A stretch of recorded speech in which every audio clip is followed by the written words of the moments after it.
কেউ বের হবেন না। অনুরোধ ক্রমে Mohammad Ikramul Haque Titu, mayor Mymensingh city corporation.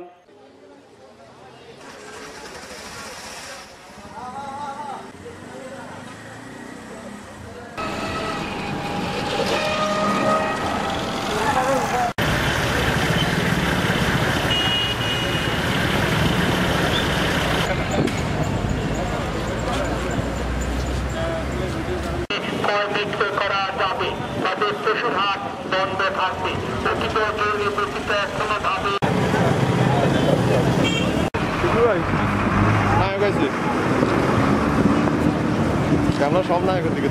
আমাদের যারা এই লকডাউনের কারণে যারা ক্ষতিগ্রস্ত হচ্ছে, যাদের কর্মহীন হয়ে পড়ছে, প্রতিটা উপজেলায় আমরা খাদ্যশস্য বরাদ্দ দিয়ে দিয়েছি এবং আমরা প্রতিটা উপজেলায় 2,500 থেকে 3,000-এর প্রায় কোনো উপজেলায় কম, কোনো উপজেলায় বেশি, যারা যেমন দোকান মালিক, নাপিত, তারপর রিক্সা পোলার, অটোরিক্সা চালক, এই যারা আছে হতদরিদ্র, যারা লকডাউনের কারণে ক্ষতিগ্রস্ত হচ্ছে, তাদেরকে কিন্তু আমরা বরাদ্দ দিয়ে দিচ্ছি। তারপরে খাদ্যশস্য মাননীয় প্রধানমন্ত্রীর যে প্রণোদনা শুরু হয়েছে, প্রতিটা উপজেলায় শুরু হয়েছে।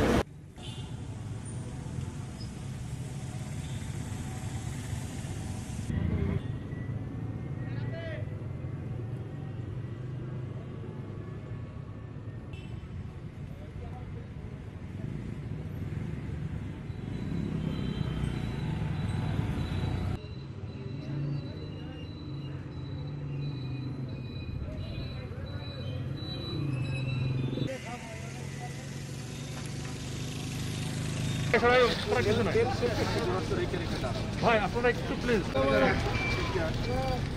এটা একটু বলেন স্যার, একটুখানি মানুষজন বন্ধ করে দেন।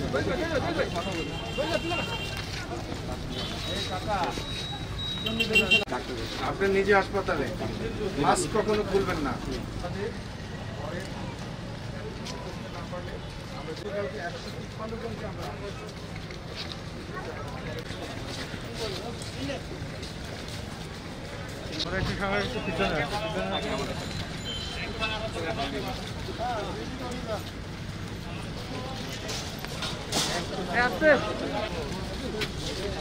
আজকে আমি তো প্রায় অনেক জায়গায় ঘুরে দেখলাম, আসার পথেও দেখলাম, যশোর ঢুকেও দেখলাম।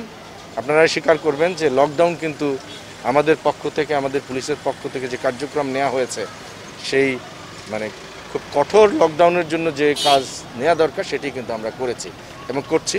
এটি প্রতিজ্ঞাবদ্ধ আমরা করব।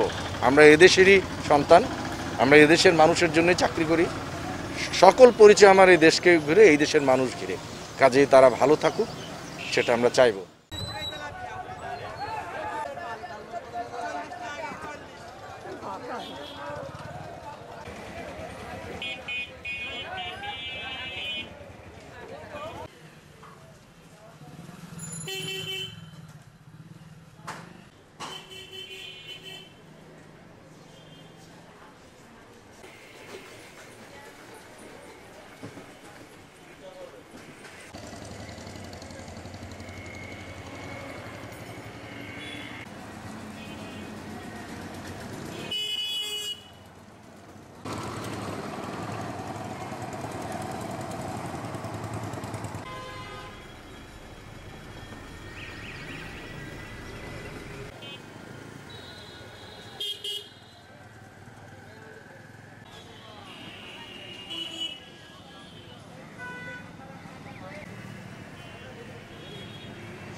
বর্ষের অঙ্গীকার পুলিশ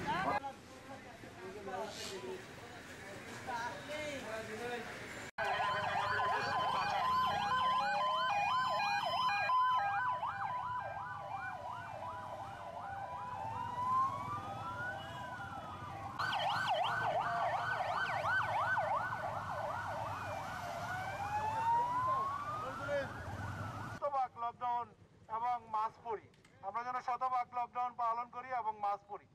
জেলা পুলিশ আপনাদেরকে মাস্ক পরে সামাজিক দূরত্ব বজায় রেখে ব্যাপকভাবে শ্বাসক্রিয়া চালায়।